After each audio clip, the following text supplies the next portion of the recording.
Imagine ça. Tu es en plein débat, ton esprit bouillonne, tu t'apprêtes à sortir la réplique parfaite.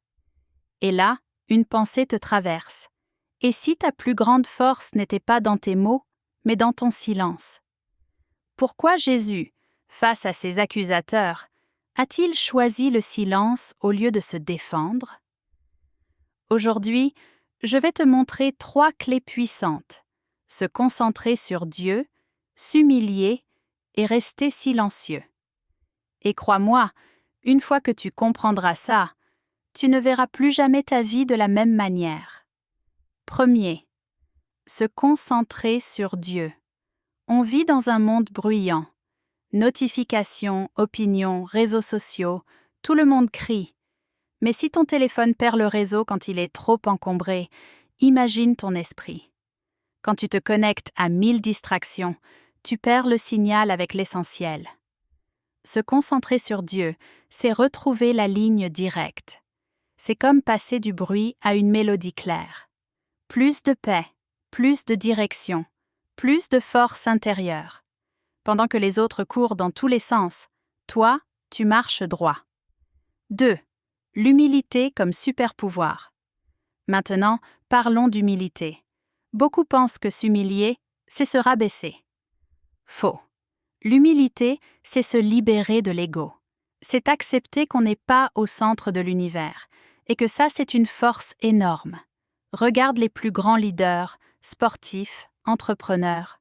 Ceux qui durent, ce sont ceux qui reconnaissent leurs limites, qui apprennent des autres. La Bible le dit clairement, celui qui s'abaisse sera élevé. Dans un monde obsédé par l'image et l'ego, être humble, c'est carrément révolutionnaire.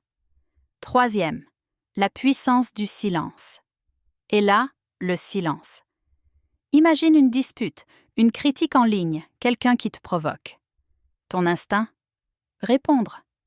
Mais si tu ne dis rien, le silence désarme, il surprend, il te permet de réfléchir, de rester maître de toi. Spirituellement, le silence ouvre un espace où Dieu agit. Il y a des batailles que tu gagnes non pas en parlant plus fort, mais en restant calme. Rappelle-toi, même Jésus, devant Pilate, a choisi le silence. Et c'est ce silence qui a bouleversé l'histoire. Quatrième, les 3 ensemble. Ces 3 clés, elles ne sont pas séparées. Elles se complètent. Concentre-toi sur Dieu, et tu sauras où aller. Humilie-toi, et tu garderas la bonne posture. Reste silencieux, et tu laisseras Dieu agir. C'est comme un arc. Tu tires, tu plies, tu attends. Et plus tu attends dans le silence, plus la flèche part loin. Cinquième, application pratique. Ok, maintenant concrètement. Comment appliquer ça? Premièrement, prends juste 1 minute par jour pour rester en silence devant Dieu. Pas de téléphone, pas de bruit, juste 1 minute. Deuxièmement, tiens un petit journal de gratitude. Chaque soir, note 3 choses pour lesquelles tu es reconnaissant. Ça va t'ancrer dans l'humilité. Troisièmement, dans une conversation, retiens-toi volontairement de parler tout de suite. Écoute plus que tu ne parles. Tu verras, ça change tout. Teste ça pendant 1 semaine. Tu vas être surpris des résultats. Alors retiens bien. Concentre-toi sur Dieu. Humilie-toi et reste silencieux.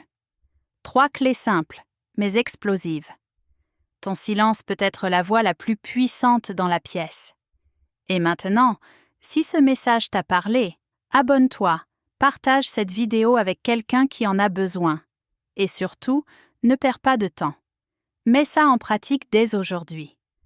Parce que parfois le plus grand changement commence par le silence.